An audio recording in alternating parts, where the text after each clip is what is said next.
talking about video games. Yeah!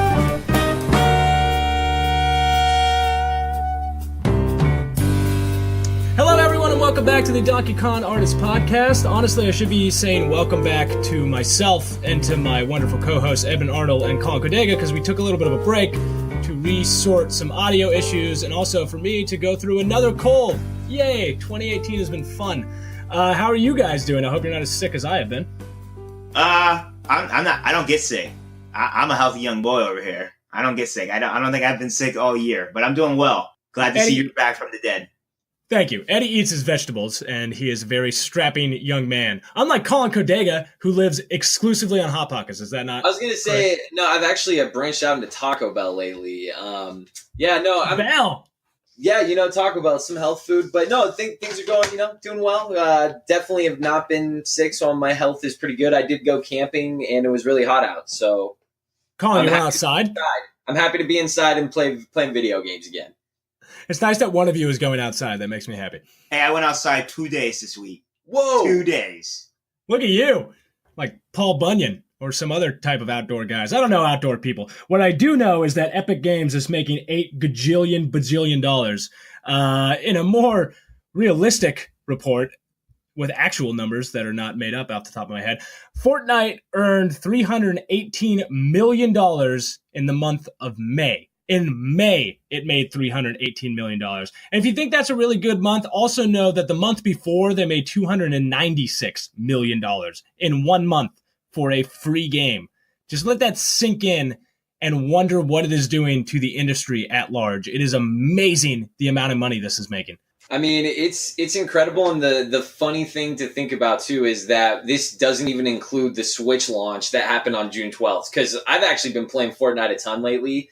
And it's actually, I'm having a really good time with it, but it's incredible the amount of money they're generating. And this doesn't even count Switch, which people who played on other systems are jumping in and playing on Switch as well. So it's pretty incredible. So let me ask you a question, because I don't know how this business plan is functioning at all. How are they making money if the game is free? Is it strictly through these battle passes? It's battle passes and just like skins and customization. So all these people that are spending all this money are strictly paying for customization option.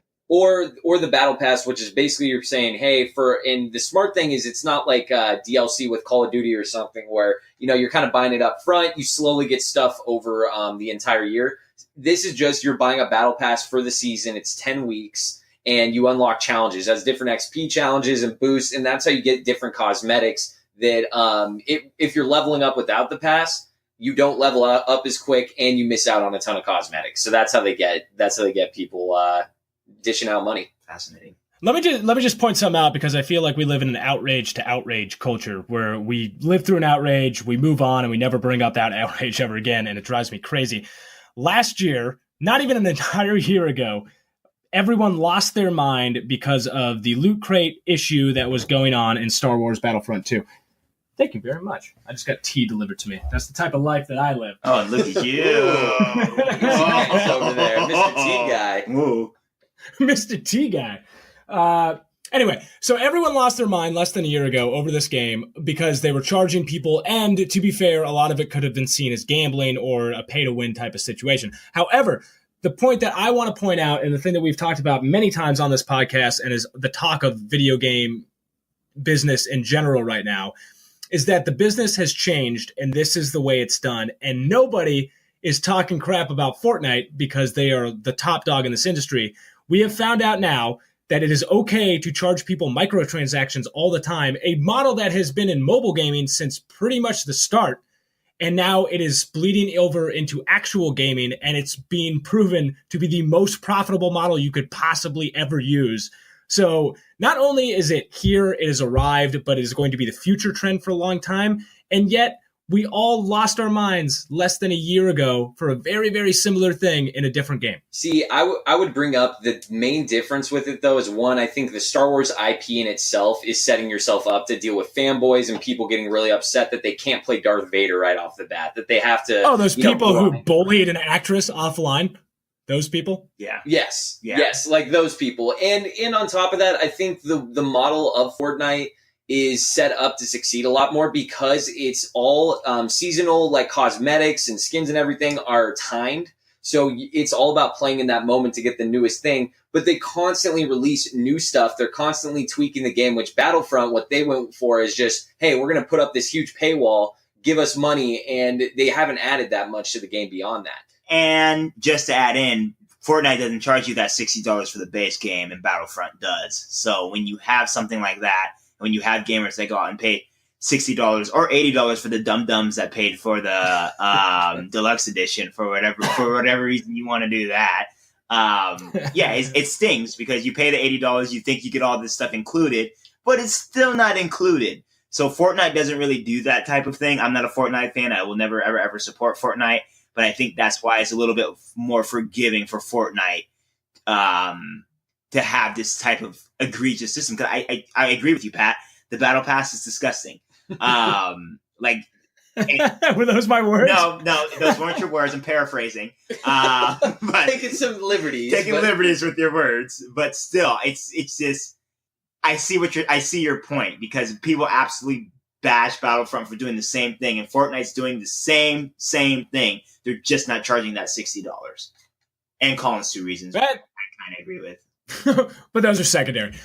It is a good point, though. I was in a meeting the other day with an older higher up at my company, a man who does not play video games is a way to put it. And he asked me why this game, like what it is about this game that is driving this fervor.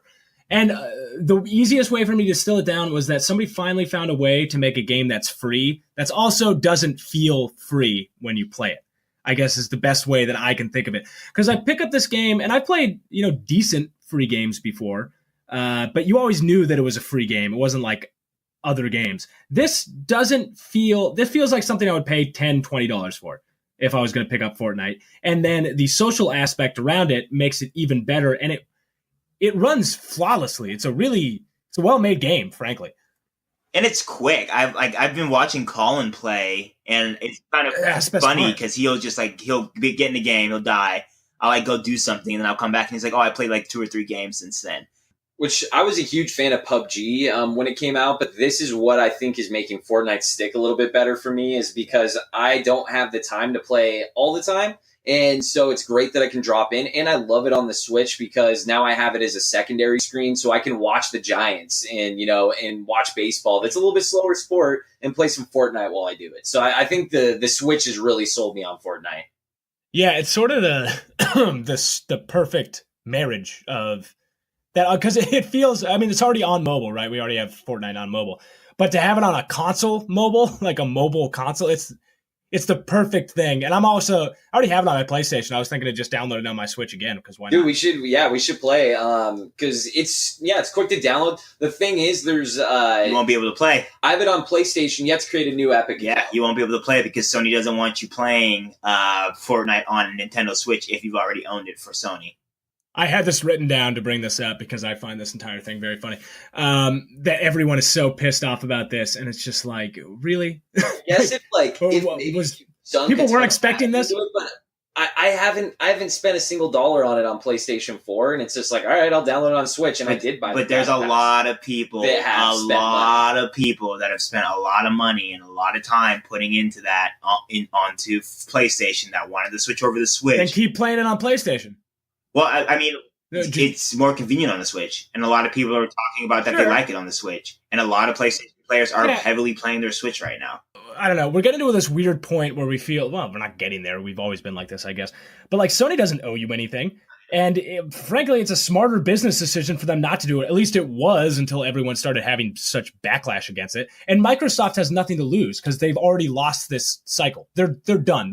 They could not do anything in the life cycle of this current console generation that would do anything to put them on the map. So they might as well offer crossplay. Well, they're just latching on to Nintendo right now for dear life. Pretty much, but yeah. And Ubisoft doesn't need to latch on to Nintendo, but they're doing the same thing. It's mutually beneficial. It's like those little fish that clean sharks' mouths. That's very good. The little feeders just riding the shark's belly. Yeah. In this scenario, I guess Nintendo would be the shark. I would think a tiger shark. Yeah, it's so strange. I never thought I'd see a day where Nintendo was actively working with third party like Ubisoft, like big studios, to lend them their IP and for like Mario Rabbids, and then them also like working on getting cross platform functionality for a online Battlegrounds game. Like that is so not the strategy of the Wii U Nintendo. Like they definitely are in a new space, and I think that's why they've been able to rebound that in the Switch. And I think they're just making a lot of kind of different decisions from what they've done in the past. I think I'm just going to say they're making every right business decision that you can make from all the mistakes that you've made over like the last 10 years in their cycles. Because I mean, the Wii was successful, but the Wii, it was the Wii. And then what did you have after the Wii? The Wii U was absolute, it was an absolute disaster. So they've learned from their mistakes and they've acted on it. Microsoft is insane to me because they didn't make any mistakes in the 360 generation and they made all the wrong business decisions. And I just can't, and I know we bash Microsoft a lot, but I just cannot wrap my mind around it. And now I just feel like, I honestly think Nintendo's doing this so we'll see Master Chief in Super Smash Bros. One day. I don't get the business plan around crossplay either. Like, what's the big deal? Well, that's what I'm trying to say, right? Is like, why, if I was Sony and I was dominating, why would I bother doing that? Why would I give anything to anybody else when I've already mastered them? Like, I don't gain anything. And you're not going to see a Halo on a Nintendo, and you're not going to see a Mario, a Super Mario on a Microsoft device. So I'm like, I don't understand I want to play with my friends. All my friends own all the systems. So like, maybe if I'm younger, maybe if you're kids and you have like a kid has an Xbox and one wants to play with his friend with a Switch, and we're a little older, so I mean, most of my friends own multiple systems, but I'm like, right. If you're a real gamer, you'll have multiple systems. And maybe that's the strategy though, is that Microsoft knows they don't have the first party titles coming in, so they're trying to get all the good PR they can. Who knows what future crossovers could happen because of this? True. And why not bet on this? Get good. Be like, hey, you know what? That Sony over there. You're the one. Get good. Yeah. Get good. I mean, no, it's one of those things, they're probably just assuming Sony's out there looking like the bad guy. Let's sit here and allow people to play a free-to-play game that they're just going to spend money on and just play on both systems. Like, I think it's a good approach. That's exactly what it is. It's straight up politics, dude. That's exactly what it is. You're losing. The best thing you can do is to get a good PR push. And it worked. And that's what drives me crazy about it. It's like everyone forgot that like owning an Xbox One is basically owning an expensive paperweight at this point, because every game that's good on Xbox One also is on PlayStation 4, and PlayStation 4 has all these other games that aren't on Xbox. Like I'm sorry, it's not fanboying. Like, and anyone who says that is an idiot. Like it's just blatantly obvious. Like, why would I own an Xbox One if it doesn't have the games that PlayStation has, and PlayStation also has the games? No, you should only people should only be owning like a PlayStation 4 and a Nintendo Switch right now. And if you have to buy a system right now, frankly, you should probably buy a Nintendo Switch right now.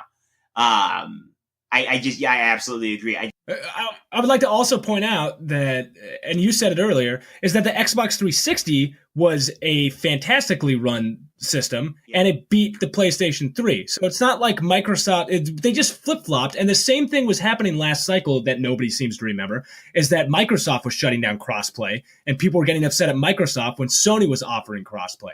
And of course they were, because they were losing. That's what a loser does.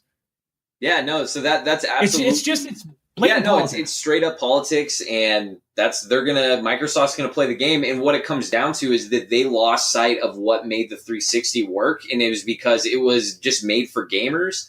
Sony, I feel like they went a little bit more of like the Blu-ray route and being like, this is an entertainment console. Then Xbox One, it was like, hey, sync your cable, do all this stuff. It's a home entertainment system, not video games. And they still haven't recovered because of that. So I think they've kind of just been like, you know what, let's get all the good PR we can and then focus on the next set of generation of machines. They're already working on the next system. They already admitted defeat. They're like, we're done. Like Phil Spencer at 83 was already like, oh, you know what, we're working on our new system. So they're already admitting defeat. They're done. That was an amazing Phil Spencer impression. It was like even in the room with us. I know, I was freaking out. Hey, I'm Phil Spencer. No, I looked behind my shoulder in the room. I was freaking out. I was like, oh, Phil's here. He's there. He's there. Not again. Honestly, though, what else is he supposed to do? It's the right move. I'm not mad at anybody in this situation, nor would I be, because I don't care about these billion-dollar corporations. But what else are you going to do if you're Microsoft? Like, you might as well do put out a Halo. on this generation. But It's too late. show Right? Master Chief's face in the E3 trailer, for God's sake. You make a Master Chief movie. Yeah, No, I'm you just being make- sarcastic. I literally don't know what you do. Like, I literally do not know what you do. You just pray that Crackdown 3 does well. What else do they have cooking? I don't know. And it's crazy if you think Crackdown 3 is going to be Gears Tunic. of War. nothing. Oh no, Tunic was a Microsoft exclusive launch window exclusive. Tunic is another Cuphead. It will probably be a really great, awesome indie game that will not sell any consoles. Yeah, absolutely. And it's a timed exclusive, so I think it's it's a not timed like exclusive. okay. It's going to come out on PlayStation at some point. Oh, okay. Well, then. I think the From Software game. I can't think of the name right now. Age of Sekiro or Sekiro something or other. Sekiro Blade. Saki. Yeah, Blade the From Blades. Software game. That game. 12. I know what game the you're talking pre-trailer. about. I can't think of it off the top of my head. If only we had I know. computers If only in I front could of us. Google this right now. I think Colin's on it. Yeah, I'm looking. I could. I have like two screens right in front of me, but I'm like, I don't. Google like the That's wind. how Colin. enthusiastic I am about the Microsoft Xbox right now. Sekiro Shadows Die Twice. Okay, so that Wow, looks so decent, close. but that's not going to sell the consoles. I said sucky Blady Blades 12 when I was. I would I'd play that. If I was you, I would patent that name right now. Someone's gonna steal that idea. That's probably been released on the Switch. Sounds like a horrible porno. It's probably in Nintendo eShop right now. It's buried somewhere 80 pages deep. Have in you guys Nintendo been to the eShop. Nintendo eShop? It's looking a lot like the Steam page right now. There's just a lot of crap in there right A now. lot of Neo Geo games I've never Oh, heard of. Yeah, it's Hey, they made That's Metal true. Slug. That's They can true. make whatever they want. before Yeah. Fortnite made a lot of money, but Pokemon Go in your article you talk about generated 104 million in May. I was on Isn't a that date amazing? today. I just wanted to shout that out because I wanted you to know that. Whoa! Yes, thank you. I went on a date today. Don't gloss There- over that. When was the What? last time you had a date? When was the last time you had a date? Like, Sorry, I'm not trying to be mean. I'm maybe just last genuinely year, curious. I think only a year from Woo! this month. Dates are hard, man. I turned 29. Hey, look at you, Eddie. All my online apps just exploded. But that's the tale for another So yes, time. ladies, he is single. Yes, ladies, call me up. I'm on Woo! the hotline. For now. They call me the Oh. Black Drake. Anyway, so yeah, and I saw kids playing Pokemon Wow. Go today. Wow. I said it. In the But wild? yes, I saw kids. We both made a comment to it. It was like she asked, "Are those kids playing Pokemon Go?" And I said, "Yeah." She's like, "Isn't that 2 years ago?" I was like, "Yeah," and she was amazed. She was amazed. So I was like, "Pokemon Go is still going. Angry. It's still going. I'm happy about it." It's not just still going. It's up 174% year over year from last year in the revenue So, they produced. Pokemon Why, Let's Go right? Pikachu. But these numbers are from May, and that's what's confusing to me because I want to know that announcement wasn't made until June. Yeah, it correct. wasn't until June. So is it because weather's better because school is out? Why in 2018 as opposed to 2017 is that number so much higher?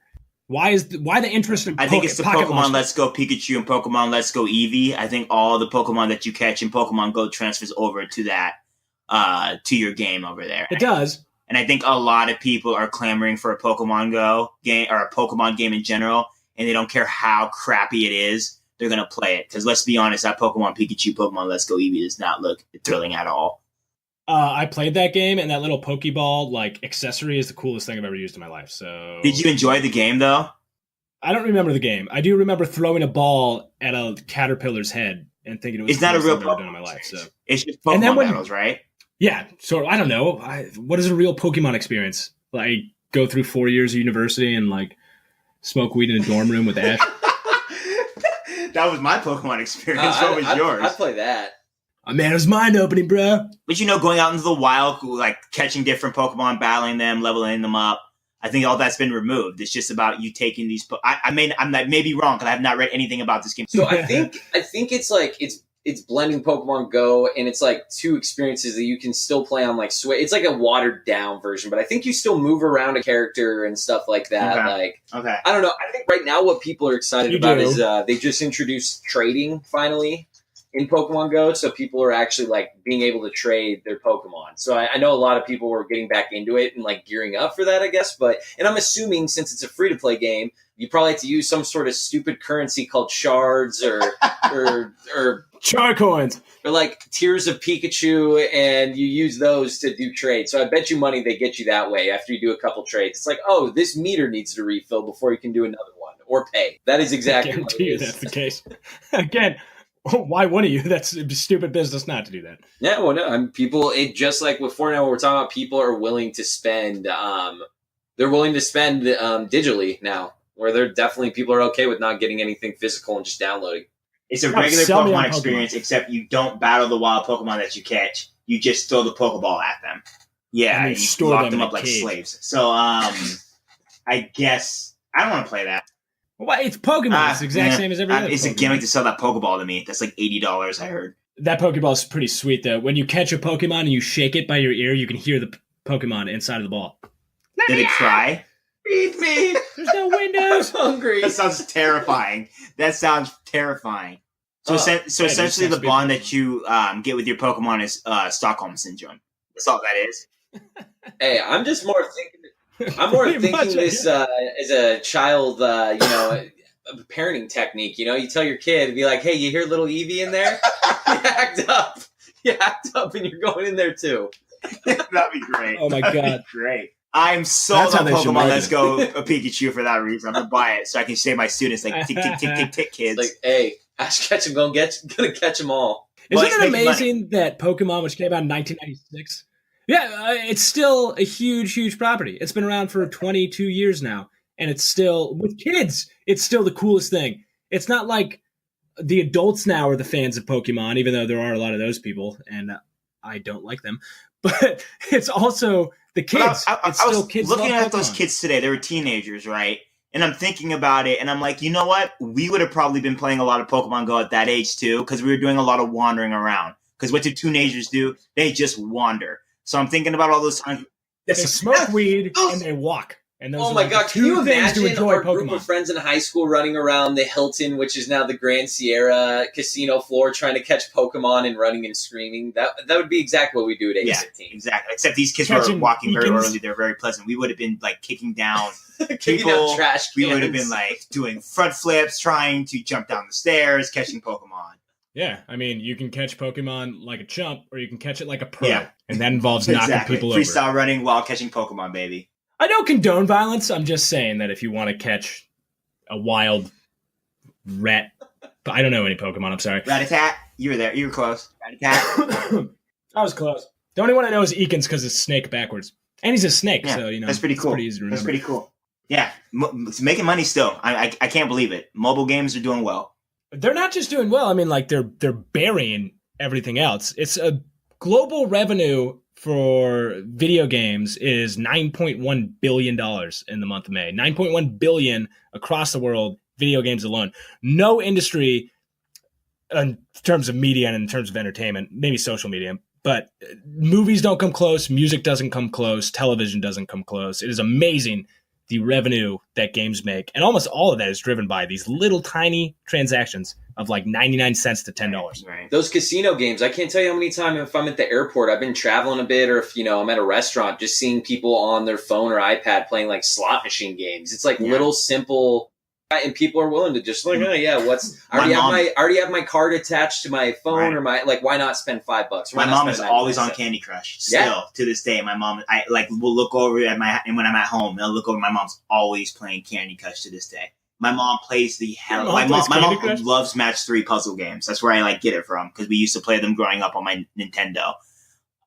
Like Bubble Bobble. My mom used to sit down and play Bubble Bobble with me for hours. So I don't know. It was just she likes those type of puzzle type games. So thank you for getting the Bubble Bobble song stuck in my head now. My bad. But yeah, it just blows my mind, and especially with Fortnite, it's just and we're only getting a few games release that are making this amount of revenue. You know what I mean? And it's kind of crazy that no one else is doing this. No other, like you said, no other media outlet is really doing this. Movies aren't doing this. Television's not doing this. These are virtual reality worlds that are basically they're basically for kids. So I mean, a lot of it comes down to, I think we've talked about this a lot, but the bang for your buck. A free-to-play game is a kid who doesn't have any money, but you have a mobile phone, or you have a video game system. You don't have to get your parents to take you to the store, or nowadays, get the approval to make a purchase on a digital download. You can just download that thing for free and play, and it's what your friends are all talking about. That's very true. Yeah. And you better be sure that if I was a studio head of a Hollywood studio or anybody in Hollywood, and I was watching this happen, I would be like, how in the world do I translate that business model into what we make? And I would not be surprised if we're going to start seeing some weird combination of this stuff starting happening in Hollywood and in movies and in television. Exactly? And you're kind of already seeing it with streaming services. I'm just curious. I'm wondering, I don't know. Off the top of my head, I can't think of a good analog between the two, but it will happen if this keeps happening, because there is no way these people are letting billions of dollars sit there without trying to crack into it. It's happening right now. I guarantee if you walked into one of these meeting rooms, when do you guys think we'll see the first AAA studio adapt this Fortnite style, release a free game and then just charge for cosmetic? Do you think we'll ever see a AAA studio do it? I think it's. I mean, they definitely have to be planning it, but you have to have the capital. So you have to be a huge studio, because Epic Games has the money to make something like this. Because PUBG, one of the reasons people still love it, but it's not getting as much play. One, because it's not free to play, and two, it's buggy as hell because it was made off of a mod from DayZ. So this was actually made by a huge studio. So I think that the studio size is a huge thing. And also just getting a concept that looks good and runs smooth and people want to play. So it's a roll of the dice to just go free to play as a big studio right now still. Can we just say what you just said, too? I mean, not only did Epic Games make something when they knew what they were doing, because Epic Games has been around for a long time. Yeah. They made it on the engine that they created. That is the industry standard. So I mean, they don't just know; they know. Well, they stole PUBG's idea. I mean, they stole the battle royale. We have to. I know. I don't care. I don't give a shit. Who cares? But I'm just. Transformers got tweaked by GoBots. Yeah, but I'm just saying, they did. We can't just act like Fortnite came and just reinvented the wheel, because that game that they created that was dying. That their original $30 game that they were creating, where it was a killing off waves of armies. Oh, the actual save the world version of Fortnite. That thing was dying. So the fact that they came around and they're just you know what? This is the hottest trend right now. We're going to adapt it. There's no copyright on it. America! And then they just put it out, and it's doing extremely well. Good for them. Good for them. Yeah, but I know. I understand what you're saying, and tweaking somebody else's idea, but no one cares about that, especially in the long run when you look back, because that doesn't matter. It doesn't matter who came up with it first. It matters who implemented it the right way and struck and made it happen in the way that resonated. History is full of things like that, right? Somebody comes up what Impact and Armageddon came out in the same year. That's a bad example because both those movies suck. But there's tons of things like that, And one is remembered as the real one, and the other one, and this is too mean to PUBG, a game I haven't even played and that a lot of people like. But one is sort of, the one that's going to get forgotten, frankly. I mean, 10 years from now, you'll be like, oh yeah, PUBG was the thing. Whereas Fortnite will be like, oh yeah, Fortnite. And Fortnite's so big. PUBG, they're the pioneers, so give them credit. But, you just didn't make a product good enough to captivate the world like Fortnite did. So you're just going to have to eat it. Yeah, and they're still trying. And that's just. They're starting to roll out business. Battle Pass or something exactly like it. So they're trying to figure it out. But yeah, I think it's just the distance that Epic Games has now, and Bluepoint actually dropped their lawsuit against them for stealing the mode, because it's just the first studio to come up with Team Deathmatch. They can't sue Call of Duty right now because everyone uses it. It's just who does it best. Right. How do you steal a mode? Should Mario sue every single platform? Yeah, that's true. That's very true. Should Tetris sue every puzzle game? Sense, yeah, right? That's absolutely true. You're right. Look, I mean, the thing is, these things are making crazy, crazy money. They're going to continue to, and they will start influencing not just AAA game studios, but all media across the board if it keeps making this type of money. You make over $300 million in 1 month off of something that's been out for months and months and months. They're going to make over $1 billion before we get to September from this one game. It's madness. But lost in all of that is the fact that, and regardless of whatever your thoughts are on this game, I mean, Detroit Become Human sold over 291,000 units.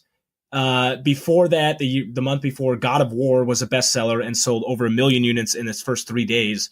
There are still lots and lots and lots of people who still want single player. That's games. why I think all those people saying, my bad, Colin. That's why I think all those people that saying single player games are absolutely foolish because people are still clamoring for it. Yeah, no, and I think it's video games are so accessible now that you can have all of those experiences, and it's great because I can get my God of War, and that's going to be the one game I focus on for a few weeks, and then in between when there's not a game of the moment I'm really trying to jump into, it's like I can kill some time with Fortnite or play one of those games where it's less like story focused and it's more like jump in and just have fun. Yeah, we're really getting to a point where like when somebody asked you, it's not going to be a question of do you like video games. That would be like walking up to somebody being like, do you like music? Be like, yeah, everyone in the world likes music. It's more like, what video game do you like? What type of music do you like? Is that type of conversation? Because it has become so pervasive. And yet, somehow, it is still this stigmatized thing where people are talking about because of Fortnite. Oh, video game addiction, blah, blah, blah. 20 hours a week.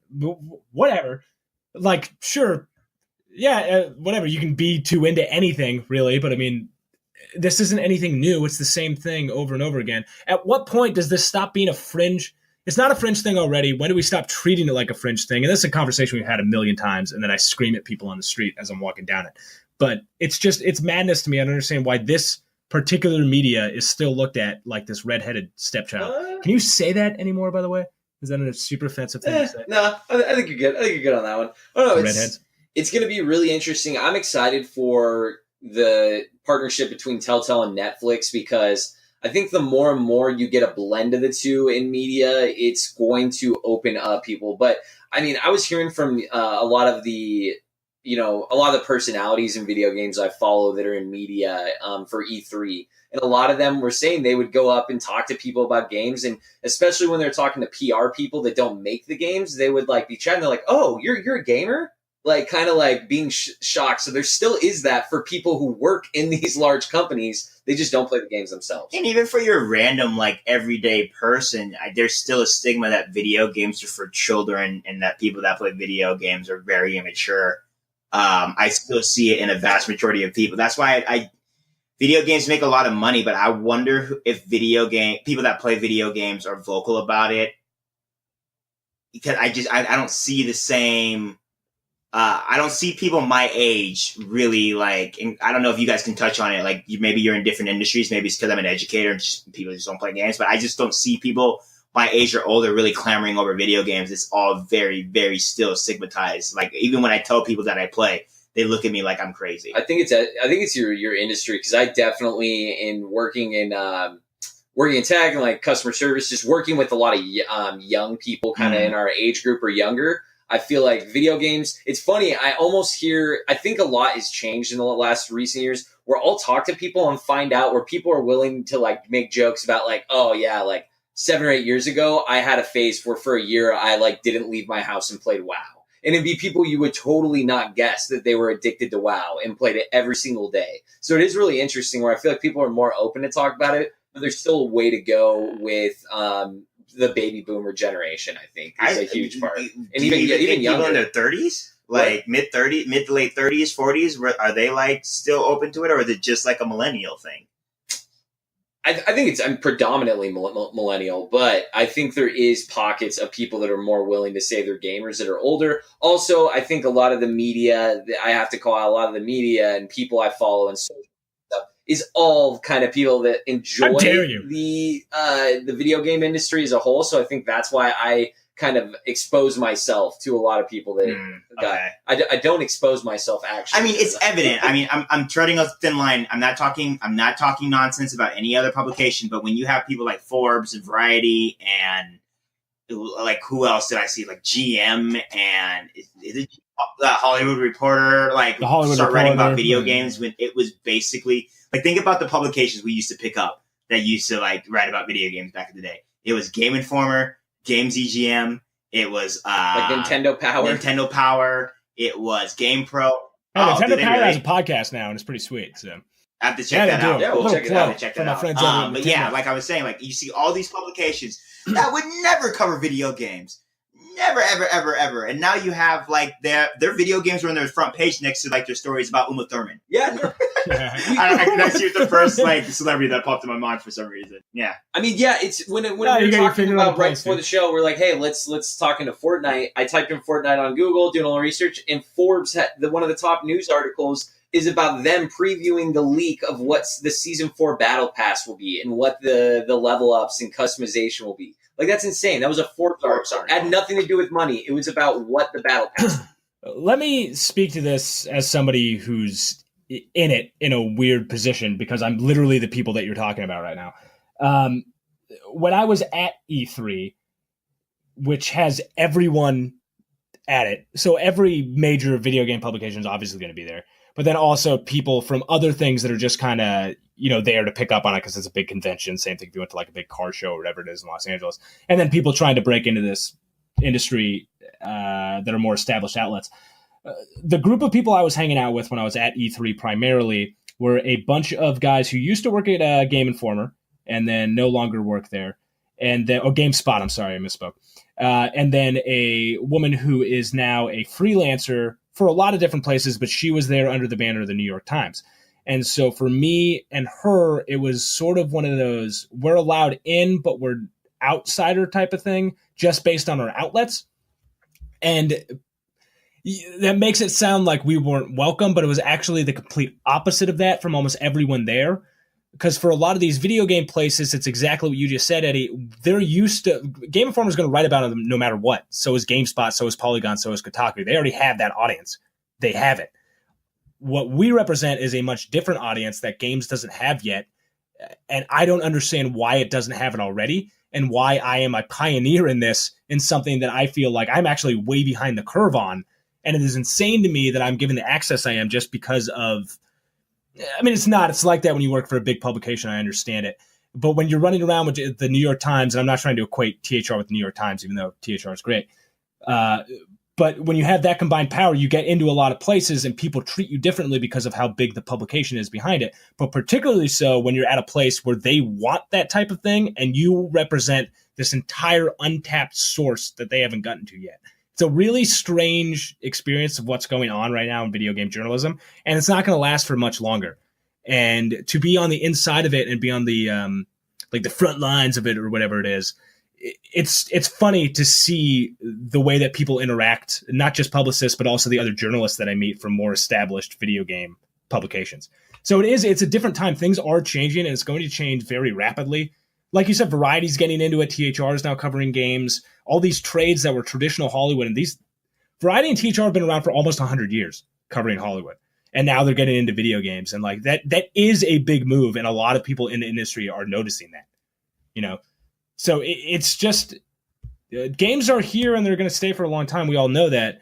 But finally, some of these older stodgier people in power are finally now noticing. now they want to come in. Yeah, sorry, that was a rant. It's crazy to think, like, if you would have told me when I was a little kid reading comic books and stuff that it would be like pretty soon I would be able to like go to Twitter, just like go and find any video on theories on the Avengers and all this stuff in popular media sites. It's pretty incredible. And have it be serious discussions too, not poppy fanboys talking about it, but people actually who have the sources talking about this stuff. Does that hurt it, do you think? It depends who you ask, frankly. Well, let me just give my 2 cents on this again, because I'm in a bizarre position to talk about these things. THR, in my opinion, is the leader on this stuff, mostly because of my buddy Aaron Couch and because of the guy who started the Heat Vision blog at THR, Boris Kitt, Boris Kitt is like the scooper of all casting in Hollywood. He's like the dude for that type of stuff. And so he lends a legitimacy to this thing that used to be this fringe, like nerd culture, frankly. It was like this thing that was looked down on with like comic book movies and everything. But he believed in it and he built it up to what it is now. And now it's the thing in Hollywood, which is like, the most pretentious group of like, we're the most important media in the world type of people. So if you ask the people who were there before that, they might say like, oh, well, now it's like, it's lame. It's gone corporate, I guess, right? Like it's sold out. but it's also reaching a much bigger audience, and now it has the legitimacy that it didn't have before. What used to be in this little hole in San Diego is now I guess grown to see to the positives because it lowers the stigma. For people like me that have been in video games for a long time, like I see the benefits, but I guess my biggest concern that I have is just like when you have, and I love the Heat Vision, I love everything you guys do. When you have these big, I almost said corporations, when you have these publications covering these things, does it give leeway for people to get enraged when things don't go their way? For example, Star Wars, The Last Jedi. People are so, I'm not gonna have the debate, but people are so angry about that movie that they run Kelly Marie Tran off of social media. So, like, do you? And I guess my big question is, and we probably can't answer it today, but do we see that type of anger and do we see that type of fervor? If it's still kind of underground. I don't think so. If I was going to go on Twitter and be like, McDonald's sucks, like screw McDonald's, like no one's going to care. If I went on Twitter and like the little mom and pop shop down the street, I was like, screw this place, don't eat there. It means a lot more because it's personal as opposed to lobbing crap at this massive monolithic corporation that's faceless. Right? Oh, no, it's good. It's not, but it feels like it is. I'm sorry, Collin. One interesting thing to go a little bit less extreme with like the people who are like just awful human beings and have to go on social media. It's harder to just like a crappy movie now. Like, I mean, I know I personally, there's so many junk movies I like, but I feel like I don't give myself the ability and the chance to like some of those weird, like one of my all-time favorite movies is Deep Blue Sea. And I know that's not a cinematic piece of just like, a masterpiece. It's a crappy, campy movie and I love it. If that came out today, a similar movie, I'm way less likely to watch that because I can read every review within 2 seconds. So I think that's kind of an interesting. I mean, if it's a shark movie, I'm going to see it. But say it's not. Say it's about a scary raptor. Like I'm not going to go. That's an interesting point that you bring up because I'm going to flip it around to games because I wonder. Are people not getting to experience that, that bad game experience that we got to experience back in the day where the game is bad, but there's like something in it that's so good that it makes the game good. Like I like to plug this game every week, but Alpha Protocol, that game, it was lambasted by critics, but there was only like 4 or 5 critics back when that game came out reviewing this game. If it had like everybody bashing it, would people pick it up? Like Detroit Becoming Human it's a modern example. Where you have critics that were kind of like on both ends of that game. And I could see people like probably missing out on that rather than experience it for themselves. It's like when you have so many influencers trying to make an opinion on something and it influences you so much to not pick up the game. I'm just wondering if we have so many hands in the pot now, it's just ruining the overall product, if that makes any sense. It does. And I don't know. I mean, it's a philosophical question. Like, how do you answer that? It's for you personally, but I agree with you. It's, I remember really crappy games that I knew were crappy that I loved. Same with movies, and I still do. I don't care that they suck. They didn't suck to me. And I don't know. It worries me with a lot of it, just social media in general. When do you stop thinking for yourself? It's easy to get caught up in a movement, particularly when it's people that you like and you respect, and a lot of people share an opinion. To go your own way, this is this rah-rah like cheerleader talk, but to go your own way, right?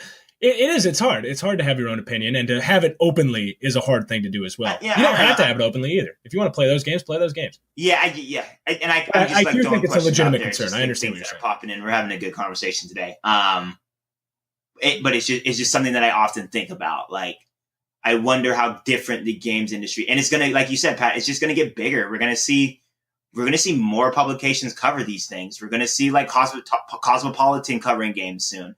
We're going to see like Team, whatever those GQ. We're going to see all these people cover video. I mean, we just are. It's just the way that it's going. It's if it's making this much money, I just see it it's bubbling over. It's just completely bubbling over. Yeah. I'll do one more plug because I feel like plugging stuff to our very small listener base. But GQ already covers games, not exclusively, but I mean, they do a little bit of coverage, and they're great. And I like some of the guys over there. Just got to check them out too. Getting a whole bunch of recommendations tonight. Lots of stuff. Lots of content, as they say in the biz. Yeah, make sure you subscribe. No, that was, it's an interesting era. I'm definitely. It's a great. I think this is the best time to play video games. And one positive I will say, since we were getting philosophical, I love the fact that I can read early build reviews. I can read reviews on games because when I was a kid, I had time to just play games endlessly, and now I don't have that ability. So it is great where I can, go to people that I know I align my taste with, and I can kind of get a recommendation for it from them. So there are a lot of positives there. So I thought I'd throw that out.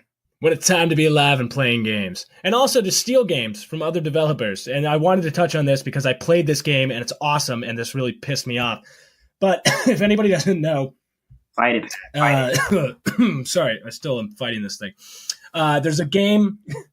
There's a game coming up called Donut County, and it's by developer's name is Ben Esposito. It is produced by Annapurna Games, Annapurna Interactive, I think is what the actual company name is. Who are awesome, by the way.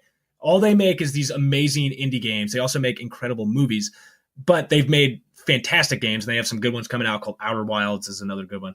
Donut County is a really charming, super weird, goofy game, which is hilarious, where you play basically a hole that just eats things. And every time you swallow something, your hole gets a little bit bigger. Apparently somebody else thought this game was awesome because they stole the idea and then put it on the App Store, screwing over Ben Esposito a little bit. And so he went online to take issue with it. This isn't exactly sadly not a rare occurrence. Maybe it might be rare, but it's not an only time this has happened. This does happen. These little mobile games rip off games, and it's probably easier to do it to somebody like Ben Esposito than it would be to do it to a bigger company because he doesn't have the name behind him that somebody like Epic Games does have. But I did want to address this because I did like this game and I thought it was unique. Yeah, and it looks like it made it free to play, similar to what Fortnite did. But I guess the developer that stole it, the game on the App Store, I'm not even going to say the name of it because I don't even want people to even download it, but it's by Voodoo.io, and they've done games like Ridiculous Fishing and Desert Golfing, and it's number one on the free app charts this week. And I think Polygon reported on this 6 days ago, and it was number one then. So yeah, this is tricky. It's tricky because one thing I'll throw out there that he originally, from what I've read, is Ben Esposito originally demoed the game back in 2012. So people had seen the concept. It seems slimy, but then also we were just talking about the whole game mode of where's the line drawn? I know, and it's hard to right after we were talking about Fortnite and for PUBG. Ben, when Fortnite essentially did the same thing, but I guess the big difference is Ben's game hasn't been released yet, and these guys kind of got the jump on him and released it as a very cheap App Store game. So I guess that's very sleazy if you want to think about it. It's a sleazy business practice, but there's no parameters set in the gaming industry to prevent this type of thing from happening. So it's man, you're right. I'm being a hypocrite, kind of, aren't I? It's hard because it's an indie. Saying all that stuff about Fortnite. I didn't even think about that. Crap. Yeah, I know. I understand. But I mean, it's like you said, where do you draw the line then? Yeah, it does make it harder. But again, so what? It's not like people work at these corporations too. And it's an interesting layer as well to throw out is that the game idea was actually originates from Twitter, from a fake Peter Molyneux Twitter account that was a parody account that would tweet out fake game ideas that sound wacky and out there. And so that's what it originated from. This is essentially another Fortnite situation, except on a very smaller scale, because PUBG came from a DayZ mod. It's essentially the same thing from this Peter Molyneux, whatever it was. What was it? Was it a parody account? A parody account. So it's someone modeled that. It's a mock Twitter Someone account. Heard about that. I think the biggest difference is just this App Store just jumped the gun. Well, in the good thing I can say, and the reason why we probably think this doesn't worry me too much, just for the fact, Pat, you're saying you played the demo and it's really fun, and I have to assume this number one app game, it sounds slimy. I'm not going to play it. I would rather just support Donut County and play that to experience a game like this, because people are saying, it's like a reverse Katamari. That's exactly what I was going to draw that comparison. Yeah. And it I has the didn't know same it's type got of Mario art style and releasing for the stuff. iOS though. Which I is thought it was going to another. be coming out for the Switch. That is super slimy. Okay.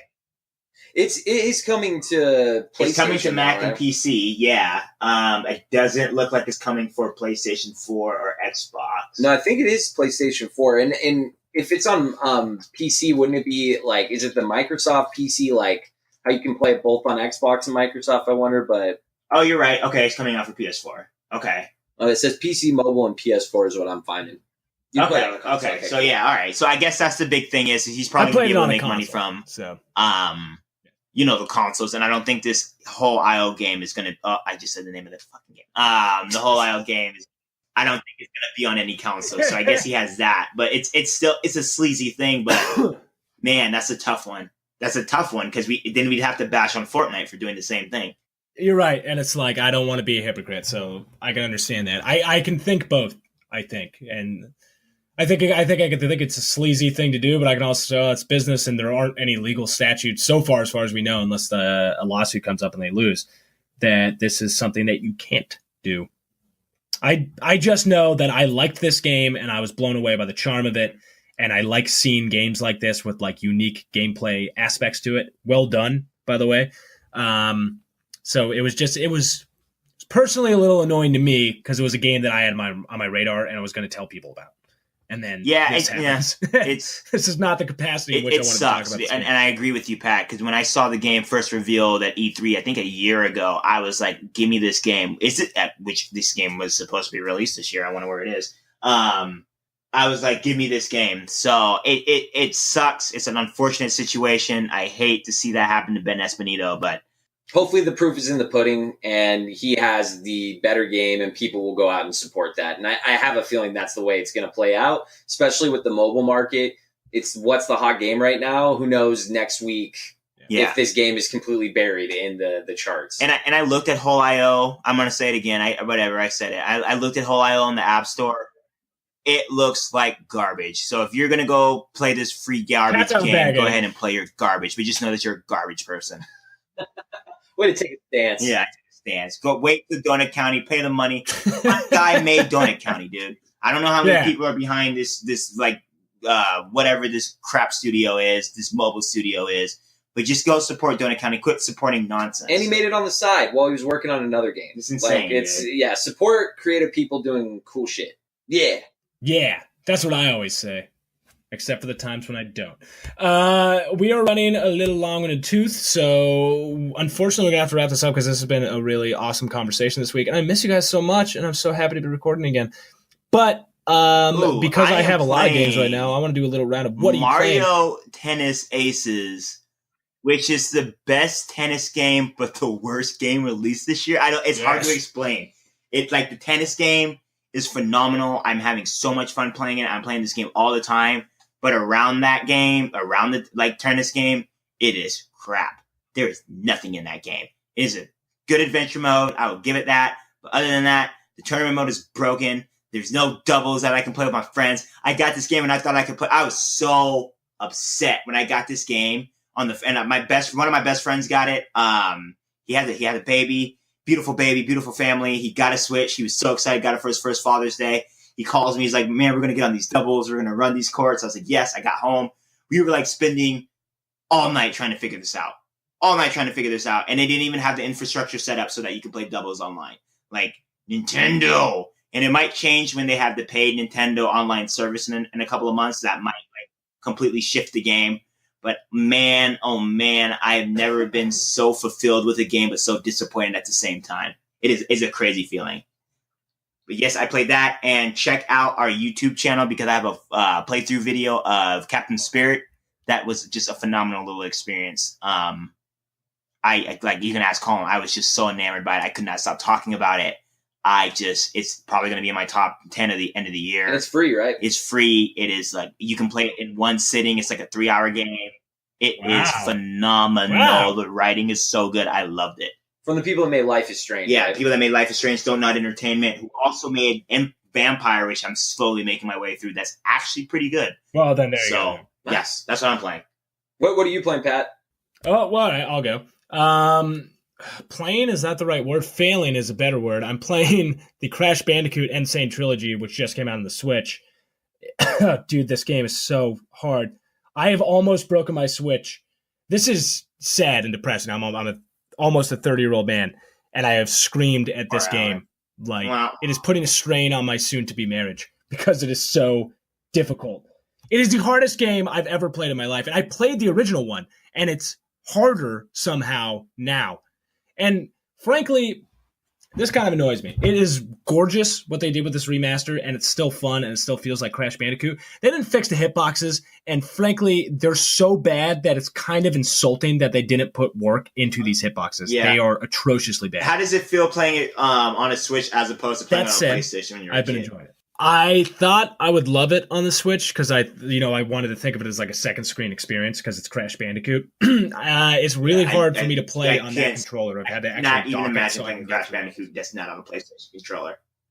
I want to thank Naughty Dog for putting Crash Bandicoot in Uncharted 4 because that was the first time I played it in a long time. And I was like, oh, this gameplay is just like it's hard and you just smash boxes and eat fruit or something like that. I was like, I don't know. I've never been crazy into Crash Bandicoot, so I shouldn't weigh in too much. Well, yeah, that sounds like a blast. Well, if you like failure, that's cool. Then you'll love Crash Bandicoot. Yeah, lots of people. So right now I'm just playing Fortnite, jumped in on Switch this last week, and I don't know if everyone is just like 10 years old on the Switch, and that is why I'm winning, but I've won several times. I won 3 times 2 nights straight playing solo, so yeah, I've heard it's been hilarious. I've just heard like random it's probably coming from his room. I'm like, oh, he must have won another game. Yeah, no, so and I don't even know how to build yet. So, but no, I'm gonna be playing that. Also, some Mario Tennis as well. I have a wedding that I will be attending this week, and I may have some downtime, kind of with traveling and everything. So, probably get on some Mario. Lots and lots of games out right now, and it's harder and harder. I swear. Other things going on that take my time away. Responsibilities. I don't have anything, so I play games all day. Yeah, well, and you're in love. Yeah, maybe I'll just quit my job. Whatever. So. Oh, look, hey, it's Happy Guy Eddie over here again. Just ending the podcast on a positive note. Don't fall in love, play video games, children. Love just dies. And that's the message that we want everyone to take away from our podcast. And as always, thank you very much for listening to us. You can find us on Twitter. You can find us on YouTube. You can find us on our website, donkeykongartist.com. We just hired a new writer. It's going to get a lot more serious. Also, make sure you check out our YouTube channel. There's going to be some videos posted on a weekly basis. Come watch me play Captain Spirit. Come watch me and Pat have a lot of fun playing the crew, too. I'm going to try to get these guys to play more games with me so you can hear our commentary while we're playing games. But yeah, we got a lot of exciting stuff. So thank you for your support, everybody. Talking about video games.